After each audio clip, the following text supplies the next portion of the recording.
आज के संचालक स्वामी धर्मेश्वरानंद जी और समस्त पदाधिकारीगण आयुर्वेद दल के, चूंकि समय का अभाव इसलिए मैं अपने पूरे व्याख्यान को नहीं पढ़ रहा हूं। जैसा कि आदेश स्वामी जी का हुआ था कि वो लिखित भाषण लेकर के आएंगे, जिससे कि सूत्रवत विचार यहां से प्रस्तुत किए जा सके और सही विचार प्रस्तुत किए जा सके, इसलिए मैं अपने भाषण को लिख करके लाया था। और मैं सारे भाषण को छोड़ करके केवल जो आयुर्वेद दल की प्रचार योजना के बारे में हमारे उनके द्वारा जो निर्देश दिया गया था उनको मैं लिख के लाया हूं। आशा आप सभी लोगों को पसंद आएगा और सुनेंगे ध्यान से। मैं ज्यादा समय आप लोगों का नहीं लेना चाहता हूं। इस आयुर्वेद दल के प्रचार की योजना के बारे में जहां हमने लिखा है उस प्रकरण को आधा छोड़ करके मैं आपके सामने पढ़ रहा हूं। आर्य समाज को ऐसे युवा शक्ति से संपन्न रखने के लिए आयुर्वेद दल की क्या प्रचार योजना होना चाहिए, युवा निर्माण की अब तक की चली आ रही कार्य संस्कृति अथवा तौर तरीकों को अपनाते हुए अब किन किन कार्यक्रमों को और जोड़ने की आवश्यकता है, हमें इसके लिए किन किन नीतियों को अपनाना होगा, विभिन्न प्रकार के क्षेत्र अथवा स्तर के युवाओं को जोड़ने के लिए कौन कौन से अलग अलग कार्यक्रम हमको उनके बीच में देने होंगे।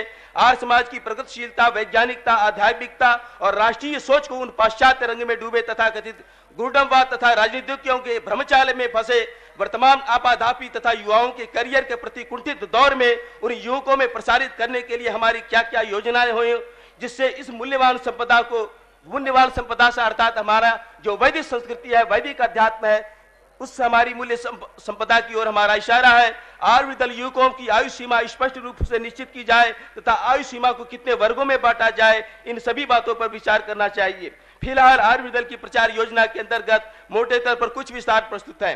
विभिन्न आयु वर्ग तथा योग्यता स्तर के युवाओं के लिए प्रभावशाली ट्रैक्ट अच्छे लेखकों द्वारा तैयार करके उनमें वितरित किया जाए। समय समय पर युवाओं को ध्यान में रखते हुए आर पत्रिकाओं में उच्च स्तरीय लेख प्रकाशित कराए जाए। स्कूल, कॉलेजों तथा विश्वविद्यालयों तथा गुरुकुलों में भी प्रभावशाली युवा वक्ताओं के व्याख्यान कराए जाएं। इसके लिए आयुर्वेद दल प्रवक्ताओं का राष्ट्रीय और प्रादेशिक स्तर पर युवा विद्वानों को लेते हुए एक पैनल बनाए जाए। शिविरों में प्रायः 15 से 22 वर्ष के युवक होते हैं। नाम मात्र के युवक इससे ऊपर के आयु के होते हैं। 25 वर्ष के ऊपर के आयु के ऊपर के युवाओं के लिए भी शिविर की रूपरेखा तैयार की जानी चाहिए।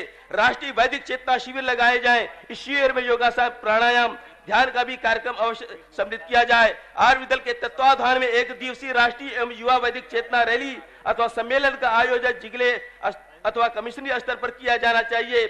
आर्य जगत की संस्था द्वारा संचालित वैदिक ज्ञान प्रतियोगिता अर्थात अथवा सत्याग्रह प्रकाश आदि प्रतियोगिताओं को जनपद में सफलतापूर्वक संचालित किए जाएं तथा इसकी जिम्मेदारी बौद्धिकाध्यक्ष को दी जाए। अभी तक बौद्धिकाध्यक्ष की जिम्मेदारी लगभग शून्य ही हम लोगों के संगठन में दिखाई देती है।